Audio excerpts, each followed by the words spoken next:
example, 1 million key streams, you can recover the secret key within seconds on a PC, even on a laptop computer. The full details of the attack will be published mid-January. It has been submitted to a larger cryptographics conference, and we will get some feedback at the beginning of January. And then we will update the attack with the feedback we get from there, and then we will publish this attack. So, 500,000 key streams is a large number, and we have to look how the DECT standard cipher is used in DECT. And in DECT, you have the DECT standard cipher, which generates a long key stream. And this key stream is split into 2 segments, called key stream segment 1 and key stream segment 2. And the first segment is used to encrypt the frame which is transmitted from a base station to your telephone.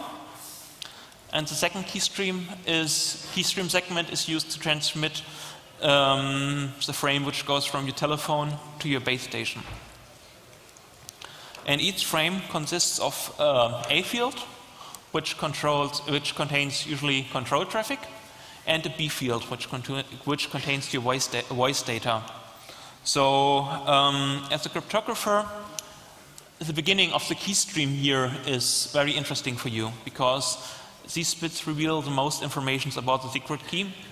And if you don't have access to the beginning of the key stream and only, for example, to this part, then you can still run the attack, but the attack becomes slower, but still practical.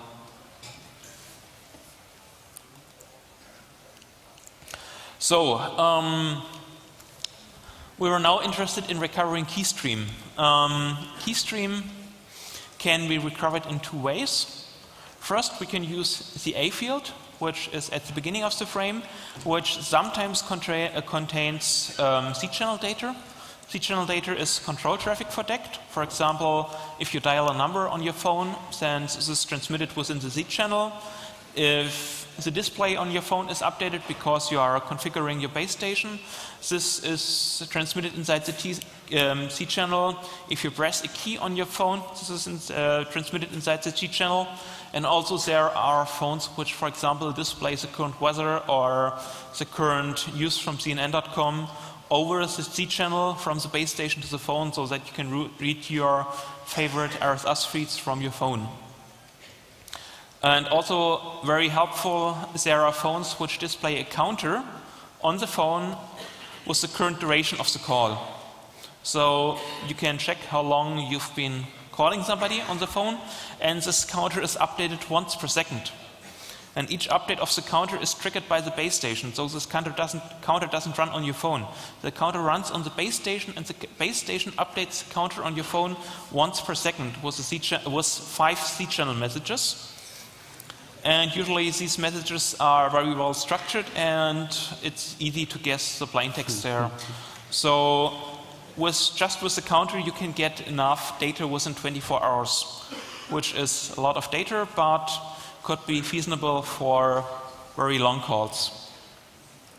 Right, but just as a little bit of baselining, of course we're not saying that the best attack on DECT requires you to listen for a 24-hour long call. We're saying that this is the best attack we could come up with, but now that the algorithm is in the open, others will certainly find better attacks.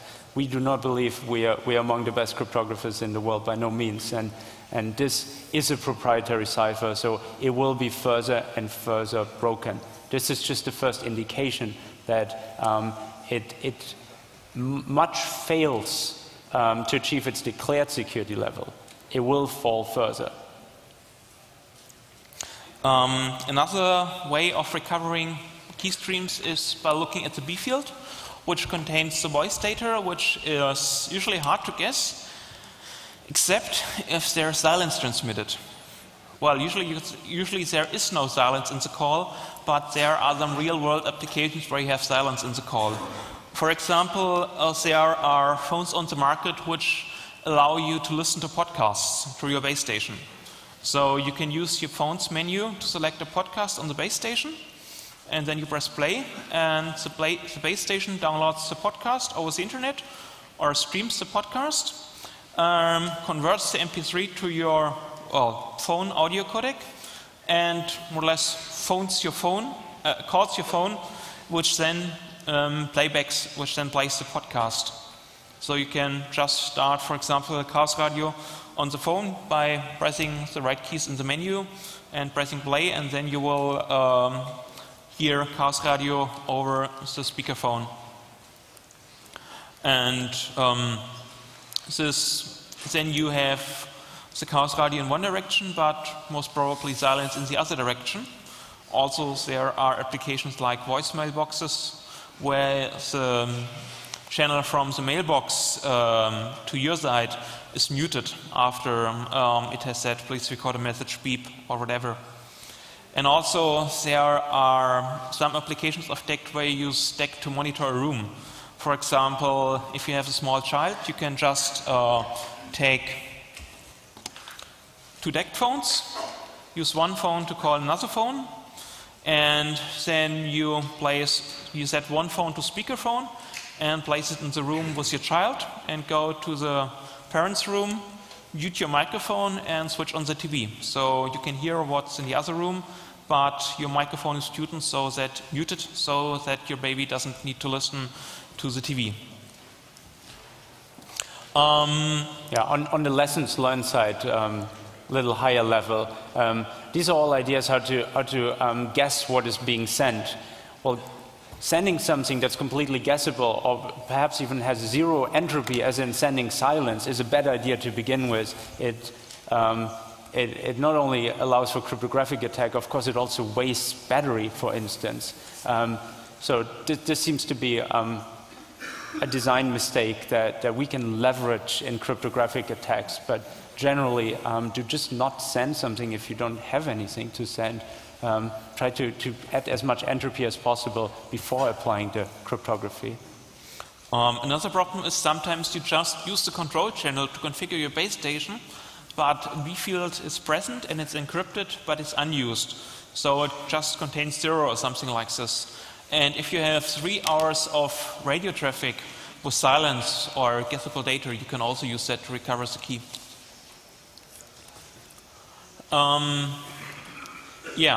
Besides these problems of DECT standard cipher, you can very easily break it if you have enough data. There are some other problems. For example, the cipher key only depends on random numbers sent by the base station, so the phone doesn't add random numbers there. Also, some phones just send B fields completely with 0 at the beginning or end of a conversation. And also, if you are running a fake base station, then you can have more or less complete control over the initialization vector. So there is currently no adequate protection for replay attacks on the cipher or the protocol. Yeah, well, there's another popular standard where this attack is possible against. But this is a common design mistake to trust the network, or in this case the base station, completely with all the security and all the random numbers, and treat the handset as completely stupid. Well, the handset does have the secret key though, and if it's stupid enough, it will tell you the secret key in one way or another, or in this case, it will tell you the key stream you need to decrypt a call from earlier. So yeah, there's a plenitude of design mistakes. Great lessons learned examples. Okay, countermeasures. So what you can do as a user, you can restrict yourself to short calls, not to automated endless connections over DECT, and you can try to avoid silence. And if you are a manufacturer, you can try to change the key in the call very frequently, because the attack needs a lot of known key stream, all generated with the same key. And you can also try to avoid guessable content in the Z channel or in the B field. Or best would be if you replace the algorithm. We will come to that. we will come back to that later. Yeah. Well, to wrap up, let me then conclude by telling you the positive outcome I promised. The DECT manufacturers being aware of this being old technologies. at first were a little suspicious